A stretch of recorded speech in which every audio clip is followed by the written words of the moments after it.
नमस्कार स्टूडेंट। मैं कपिल कुमार, मैं फिर आपके सामने उपस्थित हूँ स्टूडेंट आज फिर से। और आज के लेक्चर में मैं आपसे डिस्कस करने जा रहा हूँ स्टूडेंट 11th क्लास का इनऑर्गेनिक केमिस्ट्री का फर्स्ट चैप्टर है। इनऑर्गेनिक केमिस्ट्री में आता है स्टूडेंट। केमिस्ट्री को 3 पार्ट में डिवाइड किया गया है: physical chemistry, organic chemistry and inorganic chemistry. तो इनऑर्गेनिक केमिस्ट्री का सबसे पहले 11th क्लास में जो है पहला जो सेक्शन है वो क्या है, एस ब्लॉक। ठीक है। और इस ब्लॉक के एलिमेंट्स को 2 कैटेगरी में डिवाइड किया गया है। ठीक है। सबसे पहले क्या होता है, ग्रुप 1, यानी ग्रुप 1 में अल्कली मेटल को रखे गए और ग्रुप 2 में अल्कलाइन अर्थ मेटल को रखे गए। ठीक है स्टूडेंट। इसके पहले आप लोग केमिकल बॉन्डिंग पीरियोडिक टेबल के लेक्चर्स को आप हमारे अच्छे से समझ लीजिए, देख लीजिए। ठीक है। और सारे कंसेप्ट को समझ लीजिए वहाँ से। ठीक है। और ये रेडॉक्स रिएक्शन चैप्टर ये भी आप अच्छे से समझ लीजिए। ठीक है। और जितना ज़्यादा आपका बेसिक नॉलेज रहेगा, अगर आपको और ज़्यादा प्रॉब्लम अगर होती है आपको, तो हमारे 9-10 के सीबीएसई और आईएसएससी के लेक्चर्स भी यहाँ पर हैं। ठीक है, अवेलेबल हैं। तो आप उनको जाइए और सर्च बॉक्स में देखिए प्लेलिस्ट में। ठीक है, वहाँ पर आपको सारे अवेलेबल मिलेंगे। ठीक है स्टूडेंट। तो चलो स्टार्ट करते हैं स्टूडेंट बिना देर किए। अगर देखो एस ब्लॉक एलिमेंट सबसे पहले क्या है, अल्कली मेटल। ठीक है स्टूडेंट। अल्कली मेटल होता है क्या स्टूडेंट? अल्कली मेटल्स जो होते हैं ग्रुप 1 में होते हैं। और लेकिन ग्रुप 1 में कौन कौन से एलिमेंट पाए जाते हैं पहले समझो। पहले हाइड्रोजन। ठीक है। लेकिन हाइड्रोजन क्या होता है, नॉन मेटल होता है, वो अल्कली मेटल में नहीं आता है। उसके नीचे क्या होता है, लिथियम। ठीक है। Sodium, potassium, rubidium, caesium, francium. ठीक है। ये सारे एलिमेंट क्या है, अल्कली मेटल है। लेकिन इसमें भी सबसे लास्ट का जो एलिमेंट है फ्रांसियम, वो क्या होता है, रेडियो एक्टिव होता है। तो वो भी किसी के साथ जनरली रिएक्शन नहीं करता है, रेडियो एक्टिव। ठीक है, यानी कि अनस्टेबल रहता है वो। समझ में आ रहा है? तो इसका मतलब स्टडी किसे करना है, हमें lithium, sodium, potassium, rubidium, caesium के बारे में पढ़ना है। ठीक है। तो चलो स्टार्ट करते हैं स्टूडेंट बिना देर किए। तो group 1 alkali metal group 1 elements contain lithium, sodium, potassium, rubidium and caesium and francium. Francium क्या है स्टूडेंट, रेडियो एक्टिव एलिमेंट है। ठीक है, पहले से डिस्कस कर चुके आपसे। Due to dissolve in water form hydroxide which are strongly alkaline. Student जब इनको वाटर में डिसॉल्व किया जाता है ना, इनके मेटल को या ये मेटल को, lithium, sodium, potassium, rubidium, caesium, mainly ये सब। ठीक है। मेनली हम बार बार इनकी हम बात करेंगे, lithium, sodium, potassium, rubidium, caesium की बात करेंगे। ठीक है। इनके ये जब मेटल्स को वाटर में जब डिसॉल्व किया जाता है तो एक बहुत ही स्ट्रांग बेस ये तैयार करते हैं। ठीक है, इसे कहते हैं अल्कलाइन। अच्छा, बेस को हम लोग क्या बोलते हैं, अल्कलाइन सॉल्यूशन। ठीक है। तो इसी से इनका नाम पड़ा है अल्कली मेटल। ठीक है, क्योंकि अल्कलाइन सॉल्यूशन फॉर्म करते हैं ये। ठीक है, स्ट्रांग। और इसके बाद ऑकरेंस की अगर हम बात कर ले, एबंडेंट, सबसे ज्यादा देखो। अच्छा, लिथियम की अगर हम बात करें, लिथियम क्या है, अर्थ क्रस्ट में बाई वेट, हमारे अर्थ क्रस्ट में वेट के हिसाब से लिथियम का रैंक कितना आता है, 35 आता है। सोडियम का रैंक क्या है, 7th रैंक है। पोटेशियम का रैंक क्या है, 8th रैंक है। ठीक है। तो ये सब याद रखना, रैंक भी याद रखना इनके। ठीक है। और किस फॉर्म में नेचर में मिलते हैं, मिनरल्स। नेचर में ये सब जो मेटल्स होते हैं स्टूडेंट, ये मिनरल्स की फॉर्म मिलते हैं। तो कौन कौन से मिनरल्स होते हैं कॉमनली, उनको यहाँ पर लिखे गए हैं। ठीक है, वो यहाँ लिखे गए हैं। सबसे पहले स्पोडियमिन, लिथियम जिसमें पाया जाता है वो क्या होता है, स्पोडियमिन कहते हैं उसको। ठीक है, स्पोडियमिन। देखो यहाँ पर क्या होता है फॉर्मूला, एल आई। फॉर्मूला क्या होता है इसका स्टूडेंट, LiAlSiO3। ठीक है, LiAlSiO3 का होल ट्वाइस, ये फॉर्मूला होता है इसका। ठीक है। और इसके बाद क्या है, रॉक सॉल्ट, सोडियम जिससे मिलता है रॉक सॉल्ट जिसे कहते हैं। ठीक है, यानी कॉमन सॉल्ट उसे कहते हैं। ठीक है, यही है। और इसके बाद क्या है, KCl MgCl2.6H2, इसको बोलते हैं कैर्नलाइट। ठीक है, ये भी मिनरल्स है। इसमें पोटेशियम और मेनली पोटेशियम के लिए यहाँ पर दिखाया गया है। ठीक है, मैग्नीशियम भी है, पोटेशियम यहाँ से एक्सट्रैक्ट किया जाता है। ठीक है। और इसके बाद क्या है, फेल्ड्सपर, ये ठीक है, क्या होता है, K2OAl2O3.6SiO2। तो ये सारे क्या है, मिनरल्स है जिनसे ये सब मेटल्स निकाले जाते हैं। ठीक है। इसके बाद जनरल कैरेक्टरिस्टिक्स की अगर हम बात करें, देखो जनरल कैरेक्टरिस्टिक्स क्या है स्टूडेंट, कुछ बताया गया यहाँ पर। सबसे पहले इलेक्ट्रॉनिक कन्फिगरेशन, स्टूडेंट आपको पीरियोडिक टेबल में अच्छे से डिस्कस कर चुके हूँ। ठीक है, पीरियोडिक टेबल चैप्टर में सब कुछ डिस्कस कर चुके हैं कि किसके कौन से ग्रुप में कितने वैलेंस सेल में कितने इलेक्ट्रॉन होते हैं। ठीक है, आप उसे जाकर देखिए, समझिए। ठीक है। तो इनका इलेक्ट्रॉनिक कन्फिगरेशन होता है स्टूडेंट NS1, यानी इनके वैलेंस सेल में 1 इलेक्ट्रॉन होता है स्टूडेंट। ठीक है। और ठीक है, इसके बाद देखो एटॉमिक और आयनिक रेडियाई। स्टूडेंट एटॉमिक और आयनिक रेडियाई की अगर हम बात करें तो ये सबसे पहले ही एलिमेंट मिल जाते हैं, यानी किसी पीरियड में सबसे पहले एलिमेंट ये होते हैं। और जानते हो आप लोग, लेफ्ट टू राइट जाने से किसी पीरियड में न्यूक्लियर चार्ज इंक्रीज होता है और एटॉमिक साइज क्या होता है, डिक्रीज करता है। यानी कि सबसे पहले एलिमेंट यही मिल जाते हैं, तो इनका एटॉमिक साइज क्या होगा, सबसे ज्यादा होगा, क्योंकि एटॉमिक साइज क्या हो रहा है, लेफ्ट टू राइट जाने से, यानी कि अलॉन्ग द पीरियड जाने से डिक्रीज हो रहा है। तो अपने अपने पीरियड में इनका एटॉमिक साइज या आयनिक रेडियाई क्या होता है, रेडियस क्या होता है, सबसे हाई रहता है। ठीक है। और एक पॉइंट याद रखना, टॉप टू एटम जाने से क्या हो रहा है, एटॉमिक या आयनिक रेडियस क्या होता है, इंक्रीज करता है, ऑब्वियसली इंक्रीज करेगा क्योंकि नंबर ऑफ शेल क्या होता है, इंक्रीज करता है, ठीक है। इसके बाद अगर हम बात करें स्टूडेंट, तो आयनाइजेशन थेरेपी, आयनाइजेशन थेरेपी क्या होता है, देखो स्टूडेंट, आयनाइजेशन थेरेपी होता क्या है, the energy required to remove an electron, ठीक है, क्या होता है, the energy required to remove an electron from valence shell, ठीक है, किसी भी वैलेंस सेल से इलेक्ट्रॉन रिमूव करने के लिए जो भी एनर्जी की रिक्वायरमेंट पड़ती है उसे कहते हैं आयनाइजेशन थेरेपी कहते हैं, ठीक है। और जनरली मेटल्स को करते हैं, मेटल। और इनका अपने पीरियड में क्या होता है, आयनाइजेशन थेरेपी क्या होता है, बहुत लो रहता है, क्योंकि देखो स्टूडेंट, जितना ज़्यादा एटॉमिक साइज रहेगा तो उतना ही ज़्यादा क्या रहेगा, न्यूक्लियस और इलेक्ट्रॉन, वैलेंस इलेक्ट्रॉन के बीच में डिस्टेंस क्या रहेगा, ज़्यादा रहेगा। ये डिस्टेंस ज़्यादा होने के चलते फोर्स ऑफ अट्रैक्शन न्यूक्लियस और नेगेटिव चार्ज इलेक्ट्रॉन के बीच में क्या हो जा रहा है, फोर्स ऑफ अट्रैक्शन वीक हो जाता है, ठीक है, जितना ज़्यादा डिस्टेंस रहता है, यानी कि जितना ज़्यादा एटॉमिक साइज रहता है, तो जिसके चलते क्या होता है, इलेक्ट्रॉन ईजिली रिमूव हो जाता है, कम एनर्जी देने से ही इलेक्ट्रॉन क्या होता है, एटम से रिमूव हो जाता है, क्योंकि उनके बीच में फोर्स ऑफ अट्रैक्शन वीक है। सिंपल सी बात है, वीक फोर्स ऑफ अट्रैक्शन रहेगा तो इजीली इलेक्ट्रॉन रिमूव हो जाएगा, क्योंकि उसमें फिर हमको कम एनर्जी सप्लाई करनी पड़ेगी, ठीक है, इलेक्ट्रॉन को निकालने के लिए। लेकिन जितना ज़्यादा स्ट्रॉन्ग फोर्स ऑफ अट्रैक्शन रहेगा न्यूक्लियस और वैलेंस के इलेक्ट्रॉन में, उतना हमको ज़्यादा एनर्जी देना प्रोवाइड करना पड़ेगा उस इलेक्ट्रॉन को वहाँ से हटाने के लिए, सिंपल सी बात है, ठीक है। अब यहाँ ध्यान से देखो, आयनाइजेशन थेरेपी की अगर बात की जाए तो lowest in their period decreases top to atom, top to atom क्या होता है, आयनाइजेशन थेरेपी डिक्रीज करेगा, ऑब्वियसली करेगा, क्योंकि टॉप टू एटम साइज क्या होता है, इंक्रीज करता है, और left to right atomic size क्या होता है, डिक्रीज करता है, ठीक है।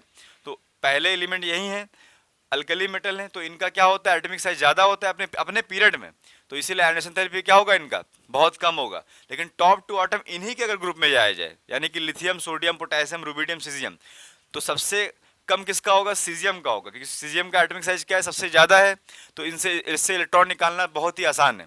तो आयनाइजेशन थेरेपी सबसे लो किसका होगा, सीजियम का होगा, और आयनाइजेशन थेरेपी सबसे ज़्यादा किसका होगा स्टूडेंट, लिथियम का होगा उन्हीं के पीरियड में, ठीक है।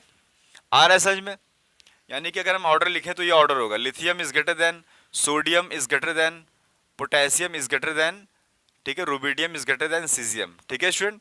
और ये बोला जा रहा है कि सेकंड आयनाइजेशन थेरेपी क्या होता है, वेरी हाई होता है इनका, ठीक है। ये सेकंड आयनाइजेशन थेरेपी मतलब ये हुआ स्टूडेंट, जब वन इलेक्ट्रॉन को रिमूव कर लेते हैं एटम से, तब उसके बाद फिर दूसरे इलेक्ट्रॉन को निकालने की जब बारी आती है उसको बोलते हैं सेकंड आयनाइजेशन थेरेपी। पहले इलेक्ट्रॉन को निकालने में जो एनर्जी लगती है उसे कहते हैं फर्स्ट आयनाइजेशन थेरेपी, और उसके बाद फिर उसी एटम से जो एक इलेक्ट्रॉन निकल चुका है, दूसरे इलेक्ट्रॉन को जब निकालते हैं उसी एटम से, तो जो भी एनर्जी की रिक्वायरमेंट होती है उसे कहते हैं सेकंड आयनाइजेशन थेरेपी। स्टूडेंट, इनका सेकंड आयनाइजेशन थेरेपी यानी कि I.E2 यहाँ लिखा गया ना, ये क्या है, सेकंड आयनाइजेशन थेरेपी है, ये बहुत हाई रहता है स्टूडेंट। क्यों, ऑब्वियसली हाई रहेगा क्योंकि इनके वैलेंस सेल में वो इलेक्ट्रॉन होता है, अगर वो इलेक्ट्रॉन रिमूव हो जाता है, यानी कि वो क्या होता है, फर्स्ट आयनाइजेशन थेरेपी होता है, तो बहुत आसानी से रिमूव हो जाता है, ठीक है। लेकिन जो सेकंड आयनाइजेशन थेरेपी जब होता है, इसका मतलब ये हुआ कि अब हमको इलेक्ट्रॉन कहाँ से निकालना पड़ेगा। अब एक्चुअली देखो, वैलेंस सेल से फर्स्ट इलेक्ट्रॉन को रिमूव करने के बाद ये स्टेबल हो जाते हैं। जैसे मालूम से हम बात करें सोडियम की बात करें, तो सोडियम का इलेक्ट्रॉनिक कन्फिगरेशन होता है 281, तो ये सोडियम जब वन इलेक्ट्रॉन को लॉस कर देगा, यानी कन्फिगरेशन क्या होगा, 2,8 हो गया, यानी चार्ज क्या है सोडियम का, Na+1। उसके बाद अगर उससे आप इलेक्ट्रॉन निकालते हो तो इलेक्ट्रॉन निकालने में बहुत ही ज़्यादा मुश्किल होगा, क्योंकि 2,8 क्या होता है, एक नोबल गैस का इलेक्ट्रॉनिक कन्फिगरेशन है, ठीक है स्टूडेंट। तो इसके लिए एनर्जी की रिक्वायरमेंट प्रैक्टिकली तो पॉसिबल ही नहीं, पहली बात, ठीक है, इसका मतलब बहुत हाई है, मतलब ठीक है, एनर्जी की रिक्वायरमेंट क्या होगी, बहुत हाई होगी, क्योंकि स्टेबल जब भी कन्फिगरेशन हो जाता है तो उससे फिर इलेक्ट्रॉन निकालना बहुत मुश्किल हो जाता है, यानी कि एनर्जी की रिक्वायरमेंट बहुत ज़्यादा होती है प्रैक्टिकली, ठीक है। इसलिए लिखा गया है आयनाइजेशन थेरेपी क्या है, इनके लिए बहुत हाई है। इसके बाद फिजिकल प्रॉपर्टी की हम बात कर लेते हैं। फिजिकल प्रॉपर्टी पहले पढ़ेंगे, उसके बाद पढ़ेंगे केमिकल प्रॉपर्टी पढ़ेंगे स्टूडेंट, ठीक है। तो फिजिकल प्रॉपर्टी की अगर हम बात करें आपसे, मेल्टिंग पॉइंट, बॉइलिंग पॉइंट क्या होता है इनका, लो होता है, ठीक है, और सॉफ्ट होते हैं। ये मेटल्स क्या होता है, मेटल सॉफ्ट होते हैं, यानी कि आयरन या कॉपर जो होता है ना, ये हार्ड होता है, क्योंकि ये ट्रांजिशन एलिमेंट है, ये सब हार्ड होते हैं। बताएंगे क्यों होता है, इसका रीजन ये है स्टूडेंट, ये सॉफ्ट क्यों रहते हैं, क्योंकि देखो इनके ये भी रीजन है, ठीक है। सॉफ्ट कौन से मेटल्स होते हैं, कौन से हार्ड होते हैं, हार्डनेस क्यों आता है उनमें, इसका रीजन ये है स्टूडेंट, याद रखना आप। देखो अल्कली मेटल के वैलेंस सेल में देखो सॉफ्टनेस या हार्डनेस जो भी है, ये कैसे आ रहा है, ये मेटल के बीच में बॉन्ड है। यहाँ पर कौन सा बॉन्ड देख रहे हैं हम, मेटल और मेटल के बीच का बॉन्ड देख रहे हैं। देखो केमिकल बॉन्डिंग, पीरियोडिक टेबल और रिडॉक्स रिएक्शन चैप्टर, ये अच्छे से आप पहले समझ लीजिए पहले, ठीक है, हमारे लेक्चर में समझ लीजिए, उसके बाद आपको ये और इजीली समझ में आएगा, ठीक है स्टूडेंट। अब यहाँ ध्यान से देखो, वैलेंस सेल में इनके कितने इलेक्ट्रॉन होते हैं, 1 होते हैं इलेक्ट्रॉन, ठीक है। तो देखो वैलेंस सेल में वो इलेक्ट्रॉन है। देखो स्टूडेंट याद रखना आप लोग, अगर मेटेलिक बॉन्ड फॉर्म करना है आपको, ठीक है, यानी कि मेटेलिक बॉन्ड अगर बहुत स्ट्रांग होगा, कब होगा मेटेलिक बॉन्ड बहुत स्ट्रांग? जितना ज़्यादा वैलेंस सेल में इलेक्ट्रॉन रहेगा स्टूडेंट। तो याद रखना वैलेंस सेल के इलेक्ट्रॉन क्या होते हैं, किसी भी एटम के, मेटल के दूसरे एटम के वैलेंस सेल के इलेक्ट्रॉन से क्या करते हैं, कंबाइन करते हैं, ओवरलैप करते हैं। तो जितना ज़्यादा वैलेंस सेल में इलेक्ट्रॉन रहेंगे उतना ज़्यादा क्या होता है, बॉन्ड स्ट्रांग होता है मेटल का, ठीक है, यानी मेटलिक बॉन्ड उतना स्ट्रांग होता है, मेटल उतना ज़्यादा क्या होता है, हार्ड होता है। लेकिन वैलेंस सेल में जितना कम इलेक्ट्रॉन रहेगा, समझ लो एक मेटल का एक एटम दूसरे मेटल के एक एटम के साथ ठीक से ओवरलैपिंग या कंबाइन नहीं कर सकता है, क्योंकि एक एक एटम यहाँ पर क्या हो रहे हैं, कंबाइन हो रहे हैं, ठीक है, एक एक इलेक्ट्रॉन जो है वैलेंस सेल में वो क्या हो रहे हैं, कंबाइन हो रहे हैं, ठीक है स्टूडेंट। तो इसीलिए ये क्या होता है, वीक होता है, यानी कि सॉफ्ट होता है, यानी कि इनके पीछे बॉन्ड क्या है, वीक है एक तरह से, क्योंकि इनके वैलेंस सेल में एक इलेक्ट्रॉन है सिर्फ। समझ में आ रहा है? याद रखना है, मेटेलिक बॉन्ड की हम बात कर रहे हैं, यहाँ पर इलेक्ट्रोवैलेंट या कोवैलेंट बॉन्ड या कोऑर्डिनेट बॉन्ड की हम बात नहीं कर रहे हैं। मेटेलिक बॉन्ड में वैलेंस सेल के इलेक्ट्रॉन को देखना पड़ेगा आपको, जितने ज़्यादा वैलेंस सेल में इलेक्ट्रॉन रहेंगे उतने ही ज़्यादा क्या है, अवेलेबिलिटी उतनी ज़्यादा है वैलेंस सेल के इलेक्ट्रॉन को दूसरे एटम के साथ में, के वैलेंस सेल के इलेक्ट्रॉन के साथ में ओवरलैप करने की, और उतना स्ट्रॉन्ग क्या बनता है, फिर मेटेलिक बॉन्ड बनता है। अलग कंसेप्ट है मेटेलिक बॉन्ड का, ठीक है। चलो नेक्स्ट बात पढ़ते हैं। और इसके बाद देखो बाइंडिंग एनर्जी क्या होती है, लो होती है, टॉप टू एटम डिक्रीजेस, ठीक है। मतलब ये कहा जा रहा है कि टॉप टू एटम क्या होता है, टॉप टू एटम जो होता है हार्डनेस और कम होते जाता है, यानी सॉफ्टनेस और बढ़ते जाता है, ठीक है। इसलिए लास्ट का एलिमेंट क्या होता है, सीजियम क्या होता है, लिक्विड फॉर्म में रहता है, ठीक है। तो इसी के चलते होता है स्टूडेंट, ठीक है। बाइंडिंग एनर्जी जो है बहुत लो हो जाती है, ठीक है, यानी कि बहुत हार्डनेस कम हो रहा है धीरे धीरे, सॉफ्ट होते ही इनके एलिमेंट लेकिन धीरे धीरे सॉफ्टनेस और कम होते जाते हैं। और सीजियम क्या होता है, लिक्विड फॉर्म में मिलता है, ठीक है। इसके बाद अगर हम बात करें डेंसिटी, डेंसिटी क्या होती है, लो होती है इनकी डेंसिटी, ठीक है, क्योंकि सॉफ्ट होते हैं ये, ठीक है, डेंसिटी लो होगी इसलिए। टॉप टू एटम क्या होते हैं, डेंसिटी क्या होती है, इंक्रीज होती है, टॉप टू एटम जाने से डेंसिटी क्या होती है, बढ़ती है।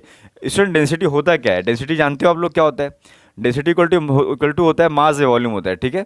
और ये मास जो होता है ये बहुत ज़्यादा क्या होता है, डोमिनेंट रहता है, ठीक है। टॉप टू एटम आने से मास क्या होता है, एटॉमिक मास बहुत ज़्यादा डोमिनेंट रहता है एज कम्पेयर टू वॉल्यूम। तो इसीलिए ओवरऑल क्या होता है, डेंसिटी को इंक्रीज कर देता है, ठीक है, ये कंसिडर रहता है। समझ में आ रहा है? तो टॉप टू एटम क्या होता है, डेंसिटी इंक्रीज होता है, लेकिन जनरली लो होता है। क्यों लो होता है, क्योंकि बाकी सारे एलिमेंट कंपेयर में, दूसरे एलिमेंट कंपेयर में इनकी डेंसिटी कम होती है, लेकिन अपने अगर ग्रुप की बात की जाए तो टॉप टू एटम डेंसिटी क्या हो रही है, इंक्रीज हो रही है धीरे धीरे, क्योंकि एटॉमिक मास क्या होता है, टॉप टू एटम इंक्रीज करता है, ये डोमिनेंट ज़्यादा होता है, इसलिए डेंसिटी को बढ़ा देते हैं। लेकिन एक्सेप्शनल यहाँ पर क्या है, potassium is lighter than sodium, potassium जो होता है वो लाइटर होता है सोडियम कंपेयर में, ठीक है।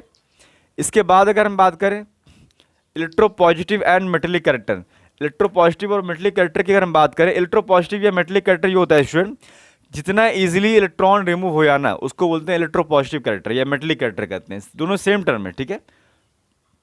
तो टॉप टू एटम क्या होता है, इंक्रीज करता है प्रॉपर्टी, ठीक है, यानी कि टेंडेंसी टू लॉस इलेक्ट्रॉन ये जितना ईजी होगा, यानी कि टेंडेंसी टू लॉस इलेक्ट्रॉन जितना ज़्यादा आसान होगा उतना ही ज़्यादा क्या होगा किसी भी एटम के ऊपर, इलेक्ट्रोपॉजिटिविटी उतनी ज़्यादा होगी उसकी, ठीक है, आ रहा है समझ में। और टेंडेंसी टू लॉस इलेक्ट्रॉन क्या होता है, टॉप टू एटम डिक्रीज करते रहता है, इसीलिए इलेक्ट्रोपॉजिटिव कैरेक्टर क्या होगा, डिक्रीज होगा। यानी कि अगर टॉप टू एटम अगर हम जाएं तो कैटायंस के बनने का चांसेस क्या होता है, हो रहा है और बढ़ जा रहा है, इसका मतलब ये हुआ, ठीक है, क्योंकि इलेक्ट्रॉन इजीली रिमूव हो रहा है। तो इलेक्ट्रॉन जितना इजीली रिमूव होगा उतना ही कैटायन का बनने का चांसेस क्या होगा, पॉसिबिलिटी क्या होगी, उतनी ज़्यादा बढ़ जाएगी, सिंपल सी बात है। यानी कि सबसे अच्छे से कैटायन कौन बना सकता है इजीली, सीजियम, और लिथियम सबसे अच्छे से कैटायन मतलब नहीं बना सकता है वो। समझ में आ रहा है हम क्या कहना चाहते हैं। Lithium, sodium, potassium, rubidium, caesium की अगर हम बात करें तो जैसे ही टॉप टू एटम अगर हम आते जाएंगे तो कैटायन के बनने की चांसेस क्या हो जाएगी, बढ़ती चली जाएगी। सबसे आसानी से कैटायन कौन बनाएगा, सीजियम बनाएगा, क्योंकि उसको एनर्जी की रिक्वायरमेंट सबसे कम है, ठीक है, इलेक्ट्रॉन को निकालने के लिए। अब इसकी अगर हम बात करें अगर आपसे ऑक्सीडेशन स्टेट की हम बात करते हैं, तो ऑक्सीडेशन स्टेट की अगर हम बात करें, वैलेंस सेल में इनके इलेक्ट्रॉन कितने होते हैं, वैलेंस सेल में 1 होते हैं, ठीक है। यानी कि ये 1 इलेक्ट्रॉन को लॉस करके क्या फॉर्म करते हैं, M+1 फॉर्म करते हैं, यानी कि मोनोवैलेंट कैटायन, ठीक है। जनरली आप लोग देखते होगे सोडियम क्या होता है, Na+1, Li+1, K+1, कभी आप नहीं देखे होगे Na2+, ऐसा नहीं होता है, क्योंकि इनके वैलेंस सेल में 1 इलेक्ट्रॉन होता है तो 1 इलेक्ट्रॉन को लॉस करके स्टेबल हो जाते हैं, यानी कि अपने नियरेस्ट नोबल गैस के इलेक्ट्रॉनिक कन्फिगरेशन को अचीव कर लेते हैं, सिंपल सी बात है। तो यहाँ पर देखो मोनोवैलेंट कैटायन जो है इसकी ये मतलब इसका मतलब ये हुआ कि इसका ऑक्सीडेशन स्टेट क्या है स्टूडेंट, +1 है, ठीक है। इनके वैलेंस सेल में वो इलेक्ट्रॉन होते हैं इसलिए। कैरेक्टरिस्टिक्स फ्लेम, ठीक है, कलरेशन। अच्छा स्टूडेंट इनका कलर ये कलर शो करते हैं। अगर लैब में आप जाओगे, इनके मेटल को आप क्या कर रहे हो, हीट कर रहे हो, मतलब फ्लेम टेस्ट कर रहे हो, इनका फ्लेम में इनको रख रहे हो इनके मेटल को, तो ये बर्न होते हैं स्टूडेंट, और बहुत कलर्ड वाले फ्लेम देते हैं। अपना अलग अलग क्या होता है, इनका डिस्टिंक्ट क्या होता है, कलर होता है। जैसे लिथियम का क्या होता है, लिथियम को अगर आप फ्लेम टेस्ट करते हो लिथियम का, तो क्रिम्सन रेड देता है, ठीक है। सोडियम क्या देता है, येलो देता है। पोटेशियम क्या देता है, पेल वायलेट, यानी कि लाइट वायलेट, ठीक है, कलर। और इसके बाद रुबिडियम क्या है, वायलेट, और सीजियम क्या होता है, ब्लूइश कलर देता है, ठीक है। तो आप ये कलर टेस्ट याद रखना, आप लैब में आपके कराए जाएंगे, ठीक है। फोटो इलेक्ट्रिक इफेक्ट की अगर हम बात कर लेते हैं स्टूडेंट, फोटो इलेक्ट्रिक इफेक्ट क्या होता है, ये आया था, फोटो इलेक्ट्रिक इफेक्ट आया था स्ट्रक्चर ऑफ एटम, यानी कि एटॉमिक स्ट्रक्चर चैप्टर में आया था, ठीक है। फोटो इलेक्ट्रिक इफेक्ट जो है एटॉमिक स्ट्रक्चर चैप्टर में आ चुका है। और ये होता क्या है, इसमें सोलर एनर्जी क्या होती है, प्रोवाइड की जाती है, ठीक है। एनर्जी जब यानी कि जब भी कोई फोटोन मेटल्स के सरफेस में स्ट्राइक करता है, तो वहाँ से इलेक्ट्रॉन क्या होता है, इजेक्ट करते हैं, ठीक है। उसे कहते हैं फोटो इलेक्ट्रिक इफेक्ट कहते हैं। तो फोटो इलेक्ट्रिक इफेक्ट ये शो करते हैं, क्योंकि इनके इलेक्ट्रॉन जो होते हैं लूजली बॉन्डेड रहते हैं, तो ये फोटो इलेक्ट्रिक इफेक्ट शो करते हैं। यही फोटो इलेक्ट्रिक इफेक्ट क्या होता है स्टूडेंट, सोलर पैनल में काम आता है, ठीक है। सोलर पैनल जो बनाया जाता है, इसी का इफेक्ट रहता है, फोटो इलेक्ट्रिक इफेक्ट का कंसेप्ट रहता है, ठीक है। और इलेक्ट्रॉन इजेक्ट होने से क्या हो रहा है, होता है फिर जब एनर्जी क्या होता है, जब स्ट्राइक करता है ना ये मेटल की प्लेट पर, तो होता है क्या है, इलेक्ट्रॉन इजेक्ट करता है। इलेक्ट्रॉन का इजेक्ट होना मतलब, इलेक्ट्रॉन का मूव होना मतलब इलेक्ट्रिसिटी का जनरेट होना है, ठीक है, इलेक्ट्रिसिटी का फ्लो होना। लैटिस एंथैल्पी का हम बात करें, लैटिस एंथैल्पी इनकी क्या होती है, हाई होती है, ठीक है, क्योंकि ये बहुत अच्छे से कैटायन फॉर्म कर लेते हैं, ठीक है। और लैटिस एंथैल्पी हाई होती है। और ऑर्डर क्या होता है लैटिस एंथैल्पी, किसी भी पर्टिकुलर एनायन के लिए अगर बात किया जाए, तो लिथियम क्लोराइड, देखो लिथियम का लैटिस एनर्जी एंथैल्पी क्यों है स्टूडेंट, देखो लैटिस एंथैल्पी स्टूडेंट याद रखना, आप लोग पहले हम डिस्कस कर चुके हैं। लैटिस एंथैल्पी क्या है, लिथियम यहाँ पर सबसे छोटा है, ठीक है, कैटायन है, इसीलिए ये बहुत पावरफुल क्या है, इसका बहुत पावरफुल क्या है, पॉजिटिव चार्ज है, ठीक है। तो ये बहुत ही स्ट्रांगली कंबाइन करेगा क्लोरीन के साथ में। देखो पॉजिटिव चार्ज क्या होता है, टॉप टू बॉटम, देखो याद रखना स्टूडेंट, पॉजिटिव जो चार्ज है, पॉजिटिव चार्ज का जो पावर है, वो जितना एटम छोटा होता है ना, एटॉमिक साइज जितना छोटा होगा समझ लो उतना पावरफुल है। और जितना एटॉमिक साइज बड़ा होगा, उसका पॉजिटिव चार्ज वो क्या होगा, वीक होगा, ठीक है। यानी कि Li+1, Na+1, K+1, Re+1 और Cs+1, इसमें सबसे ज़्यादा पॉजिटिव चार्ज का पावर किसके ज़्यादा होगा, जो एटम सबसे छोटा होगा, यानी कि लिथियम, याद रखना आप लोग। और वो सबसे स्ट्रॉन्ग क्या बनाएगा, आयनिक बॉन्ड फॉर्म करेगा, यानी कि उसका स्ट्रॉन्ग क्या रहेगा, क्रिस्टल बहुत स्ट्रॉन्ग रहेगा, उसका हार्ड रहेगा, ठीक है। इसलिए यहाँ पर देखो लिखा गया है LiCl is greater than NaCl and then KCl and then RbCl and then CsCl, ठीक है स्टूडेंट, आप इसको याद रखना। इसके बाद अगर हम बात करें केमिकल प्रॉपर्टी की, हम बात करते हैं केमिकल प्रॉपर्टी अगर हम बात करें, देखो इनके ये जो ग्रुप में जो होते हैं स्टूडेंट, ये जो ग्रुप के एलिमेंट होते हैं स्टूडेंट, ये बहुत ही ज़्यादा, इनका पहले देखो क्या होता है, लो आयोनाइजेशन एंथैल्पी होता है, इनका आयोनाइजेशन एंथैल्पी क्या होता है, बहुत लो रहता है, यानी कैटायन बहुत इजीली फॉर्म कर लेते हैं। कैटायन का फॉर्म करना मतलब ये केमिकल रिएक्शन बहुत आसानी से कर सकते हैं, ठीक है। अगर आप रिएक्टिविटी सीरीज अगर आप अगर देखोगे, तो उसमें ये सब जो अल्कली मेटल ने टॉप पर मिलेंगे आपको, यानी कि ये बहुत रिएक्टिव होते हैं, ठीक है। पोटेशियम, सोडियम, लिथियम, ये सब, ठीक है, सीजियम, रुबिडियम। अच्छा, इनका लो क्या होता है, low enthalpy of atomization. Low enthalpy of atomization मतलब ये हुआ स्टूडेंट कि इनके एटम जो होते हैं, यानी कि जैसे मान लो लिथियम के बहुत सारे एटम्स हैं, जिससे जैसे मान लो लिथियम है, ठीक है, लिथियम का बना हुआ है मार्कर, या फिर जैसे मान लो सोडियम है मान लो, ठीक है। तो सोडियम का एंथैल्पी ऑफ एटमाइजेशन, यानी कि अगर इसको हीट किया जाए, तो इनसे एक एक एटम जो है बड़े आसानी से क्या हो सकते हैं, सेपरेट हो सकते हैं, टूट सकते हैं, ठीक है, ब्रेक हो सकते हैं। एटम जो है, मतलब एटम और एटॉमिक बॉन्ड जो है, उनका बीच में जो बॉन्ड है, मेटलिक बॉन्ड, ये ब्रेक हो सकता है, ठीक है, इजीली। इसे ही कहते हैं एटमाइजेशन। एंथैल्पी ऑफ एटमाइजेशन क्या है, लो इनका होता है, इसलिए ऐसा होता है, ठीक है। समझ में आ रहा है स्टूडेंट। तो लो एंथैल्पी ऑफ एटमाइजेशन का मतलब क्या हुआ कि मेटलिक बॉन्ड क्या होता है इनके बीच में, मेटलिक बॉन्ड होता है ना इनके बीच में, मेटल्स हैं सारे, तो मेटल के बीच में जो भी बॉन्ड होता है क्या बोलते हैं, मेटलिक बॉन्ड होते हैं, ठीक है, क्योंकि एटम सारे क्या है, मेटल के एटम है। समझ में आ रहा है। तो इसीलिए क्या होता है, अच्छा इसके बाद फिर यहाँ पर ये लिखा गया है कि इंक्रीजेस, रिएक्टिविटी क्या होती है, इंक्रीज होती है, लिथियम टू सीजियम, क्योंकि लिथियम से सीजियम की तरफ जाने पर क्या होता है, आयोनाइजेशन एंथैल्पी क्या हो रहा है, होता है और डिक्रीज होते रहता है। जितना ज़्यादा आयोनाइजेशन एंथैल्पी डिक्रीज होगा, समझ लो उतनी ज़्यादा क्या होगी, रिएक्टिविटी होगी, क्योंकि इलेक्ट्रॉन को लॉस करना और आसान हो जाएगा। इलेक्ट्रॉन लॉस होना, इसका मतलब ये हुआ कि जल्दी से जल्दी क्या होगा, रिएक्शन करेगा मेटल, ठीक है। इसके बाद अगर हम बात करें रिएक्टिविटी टुवर्ड्स द एयर और ऑक्सीजन, अब देखो यहाँ पर एक एक करके हम पढ़ेंगे स्टूडेंट, ठीक है, कि रिएक्टिविटी इनका क्या रहेगा, ऑक्सीजन के साथ में कैसे कंबाइन करते हैं, क्या फॉर्म करते हैं, ठीक है। एयर में क्या होता है स्टूडेंट, ऑक्सीजन होता है, वही एयर में और भी कुछ होता है, एयर में ऑक्सीजन भी होता है, मॉइस्चर भी होता है, और देखो तीन चीज़ें होती हैं स्टूडेंट, एयर में तीन चीज़ें ऐसी होती हैं जो समझ लो केमिकली रिएक्शन करता है, ठीक है। कौन कौन करता है? ऑक्सीजन, और कौन करता है? कार्बन डाइऑक्साइड, और तीसरा कौन है फिर? वाटर, यानी कि वाटर वेपर, मॉइस्चर। और जो नाइट्रोजन जो होता है कंटेंट जिसका ज़्यादा होता है वो अनरिएक्टिव रहता है स्टूडेंट, ठीक है, वो रिएक्शन जनरली नहीं करता है। लेकिन कुछ ऐसे मेटल्स होते हैं उनके साथ में नाइट्रोजन रिएक्ट कर लेता है, बहुत हाई टेम्परेचर पर करता है, ठीक है, लेकिन वो नाइट्राइड फॉर्म कर लेता है, मेटल नाइट्राइड। लेकिन अभी यहाँ पर देखो क्या पढ़ना है, ऑक्सीजन के बारे में पढ़ना है। ऑक्सीजन, कार्बन डाइऑक्साइड और वाटर, मॉइस्चर, तीन चीज़ों के बारे में पढ़ना है जो एयर में है मेनली।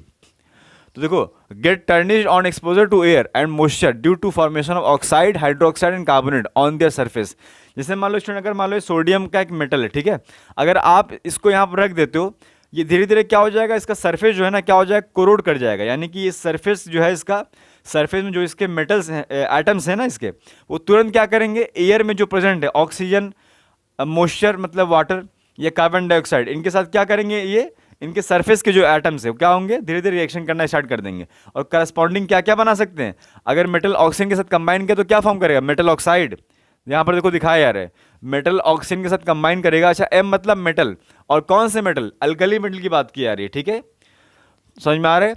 तो मेटल ऑक्साइड फॉर्म करेंगे, यहाँ क्या फॉर्म करेंगे, अब वही मेटल ऑक्साइड अगर मान लो उसको वाटर मिल गया, वाटर कहाँ से मिल रहा है, वही एयर से मिल रहा है, वाटर वेपर, तो उसके साथ क्या फॉर्म करेगा, वो मेटल ऑक्साइड प्लस H2O जब भी कंबाइन करता है, याद रखना स्टूडेंट, मेटल हाइड्रोक्साइड फॉर्म करता है। अगर आपको प्रॉब्लम हो रहा है ये कैसे फॉर्म हो रहा है, तो प्लीज़ आप जाइए और चाहे 10th क्लास के या 9-10, अगर आपको टाइम मिले 9-10 क्लास का सारा लेक्चर आप देखिए, ठीक है, सारे कंसेप्ट को समझ लीजिए, ठीक है, तो आपको ये सब प्रॉब्लम नहीं होगा, ठीक है। तो लेक्चर सारे हमारे देख लीजिए आप, तभी आपके सारे कंसेप्ट क्लियर हो जाएंगे, ठीक, कोई डाउट नहीं रहेगा आपका फिर, ठीक है। देखो यहाँ पर, अब यहाँ देखो, मेटल ऑक्साइड जब वाटर के साथ कंबाइन करता है स्टूडेंट तो क्या फॉर्म करता है, मेटल हाइड्रोक्साइड फॉर्म करता है, ठीक है। और मेटल हाइड्रोक्साइड जो है वापस से, अगर CO2 जो प्रेजेंट है हमारे नेचर में, क्या है, एटमॉस्फेयर में CO2 प्रेजेंट है, और CO2 कैसा नेचर का होता है, एसिडिक नेचर का होता है, क्योंकि ये नॉन मेटल ऑक्साइड है। कार्बन क्या होता है, नॉन मेटल होता है। तो नॉन मेटल ऑक्साइड यानी कि एसिडिक नेचर शो कर रहा है, ये क्या होता है, बेसिक होता है। और ये जब कंबाइन करेगा तो क्या फॉर्म करेगा, सॉल्ट एंड वाटर फॉर्म करेगा। एसिड बेस सॉल्ट हमेशा कंबाइन करते तो क्या फॉर्म करता है, सॉल्ट वाटर। वैसे यहाँ पर क्या फॉर्म होगा, मेटल कार्बोनेट एंड H2O। तो इस तरह से क्या हो रहा है, देखो मेटल क्या हो गया, पूरी तरीके से चेंज हो गया। मेटल ऑक्साइड फॉर्म कर सकता है, या मेटल हाइड्रोक्साइड फॉर्म कर सकता है, या फिर मेटल कार्बोनेट फॉर्म कर सकता है, ठीक है स्टूडेंट। इसके बाद अगर हम बात करें, लेकिन अगर आप इन्हीं मेटल्स को अगर एक्सेस एयर में बर्न कर रहे हो, जला रहे हो, ठीक है, बर्न कर रहे हो, कंबशन कर रहे हो इनका, तो बहुत विगोरसली क्या होते हैं, बर्न होते हैं, बहुत फास्ट बर्न होते हैं, रैपिडली रिएक्शन होता है, ठीक है, कंबशन बहुत फास्ट करते हैं ये। और अलग अलग जो होते हैं, अच्छा, ऑक्साइड फॉर्म होता है, ठीक है, डिफरेंट डिफरेंट टाइप के ऑक्साइड फॉर्म होते हैं बर्न होने के बाद मेटल का। और ये ऑक्साइड जो फॉर्म होता है ये डिपेंड करता है कि किस नेचर का वो, ठीक है, उसके हिसाब से ऑक्साइड फॉर्म होते हैं। स्टूडेंट, ऑक्साइड जो होते हैं तीन तरह के होते हैं, एक होता है नॉर्मल ऑक्साइड यानी कि O2-, एक होता है परऑक्साइड यानी कि O2-, ठीक है, और एक होता है स्टूडेंट O2-1- होता है, सुपर ऑक्साइड होता है, ठीक है स्टूडेंट, तीन तरह के ऑक्साइड होते हैं। तो अगर आप बहुत अच्छे से अगर बर्न कर रहे हो तो लिथियम जो है ऑक्सीजन के साथ कंबाइन करके क्या फॉर्म करता है, लिथियम ऑक्साइड फॉर्म करता है, यानी कि मोनोऑक्साइड। इसको बैलेंस यहाँ पर हमने नहीं किया किसी में भी, ठीक है। इसके बाद देखो स्टूडेंट, सोडियम अगर ऑक्सीजन के साथ कंबाइन करता है, एक्सेस ऑक्सीजन के साथ में बर्न किया जाए सोडियम को, तो ये क्या फॉर्म करता है, सोडियम परऑक्साइड फॉर्म करता है, ठीक है।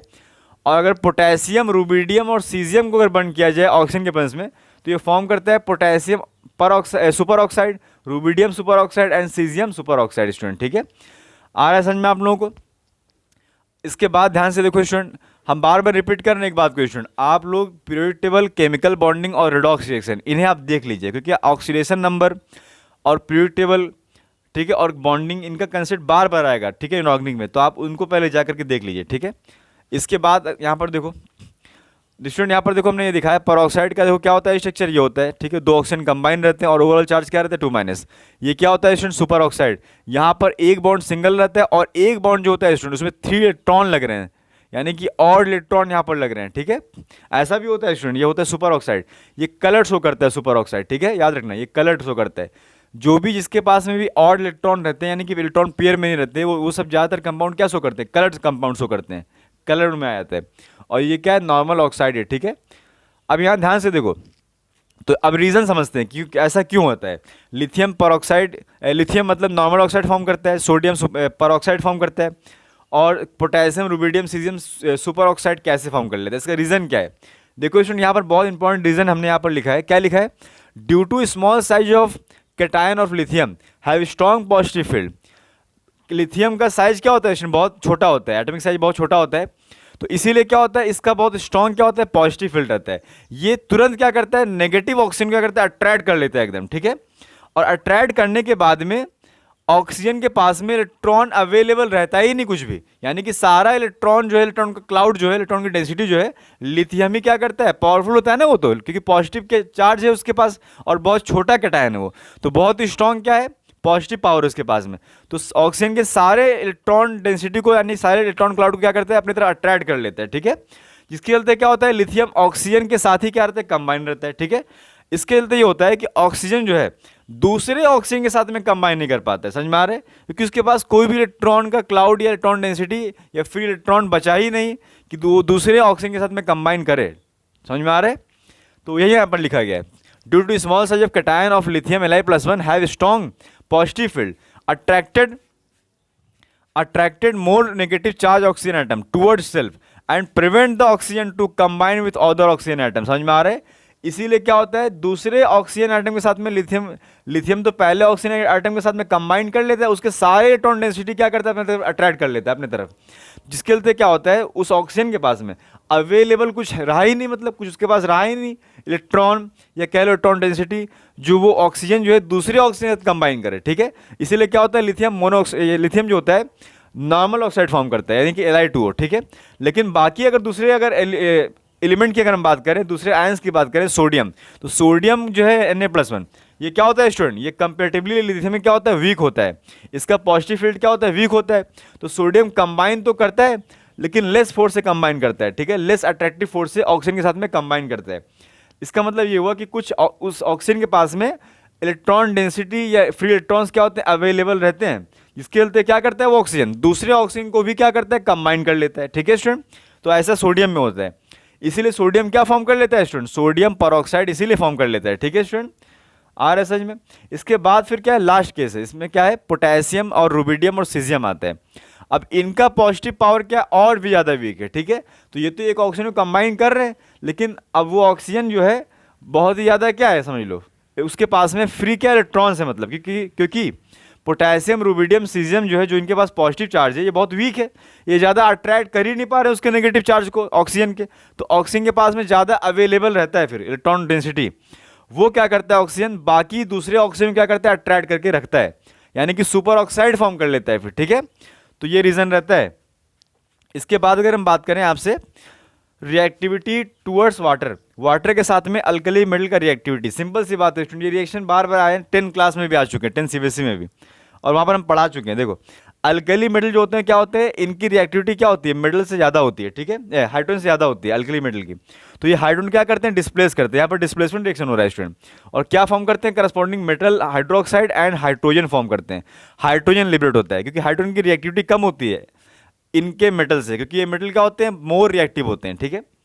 यहाँ पर देखो हमने यहाँ पर ऐसे भी दिखाया, मेटल H2 को हमने क्या लिख दिया, H.OH, तो यहाँ से मेटल क्या डिस्प्लेस कर रहा है, इस हाइड्रोजन को डिस्प्लेस कर रहा है, और क्या फॉर्म कर लिया, मेटल हाइड्रोक्साइड, एंड हाइड्रोजन यहाँ से क्या हो रहा है, लिबरेट कर रहा है।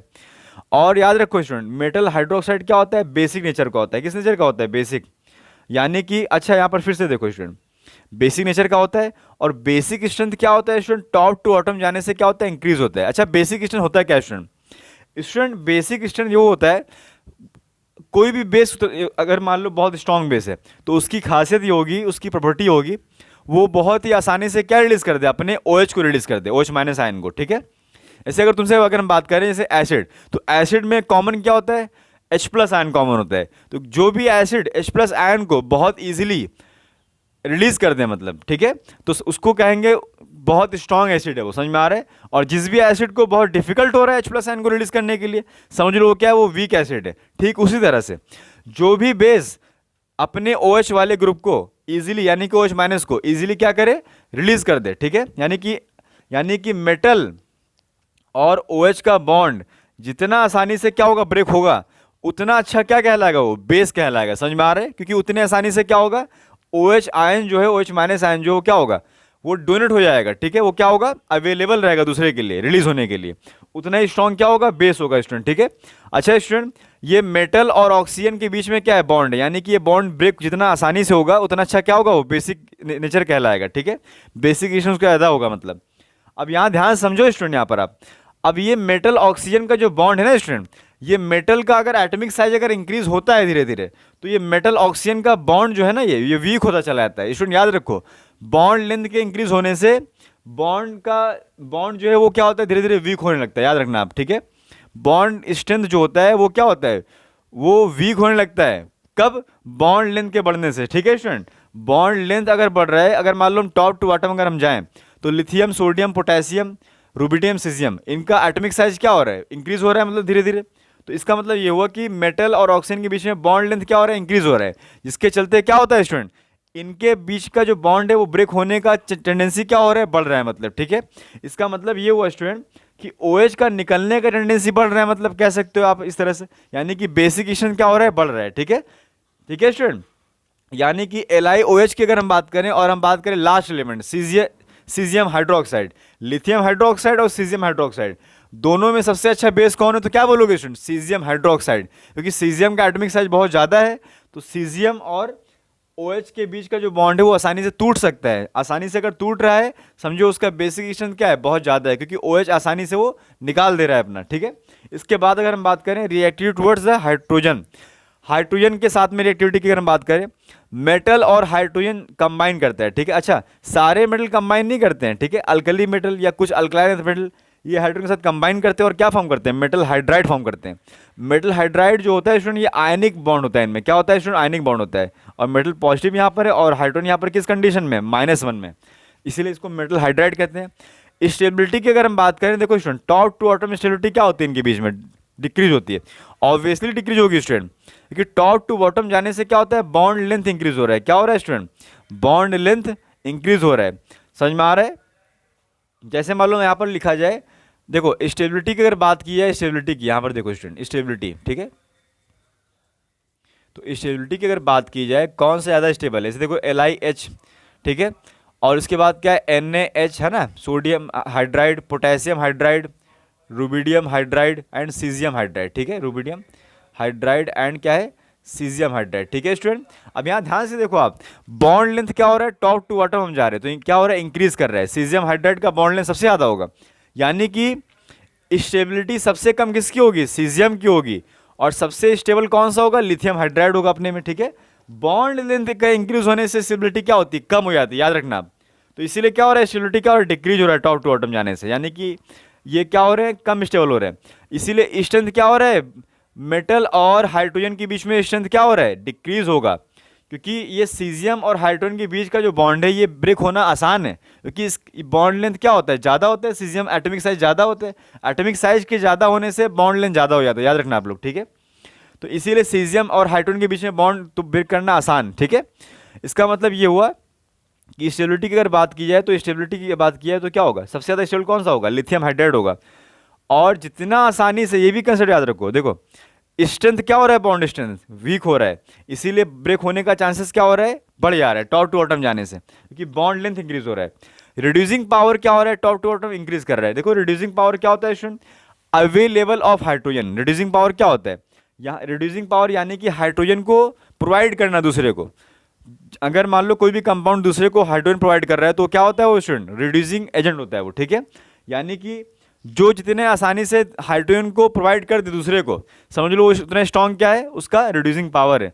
तो सबसे आसानी से हाइड्रोजन प्रोवाइड कौन कर सकता है, यहाँ पर सीजियम हाइड्राइड जो है ये हाइड्रोजन अपने प्रोवाइड कर सकता है बहुत आसानी से, क्योंकि इसके बीच का जो बॉन्ड है बहुत वीक है, ये बहुत जल्दी से क्या हो सकता है, ब्रेक हो सकता है।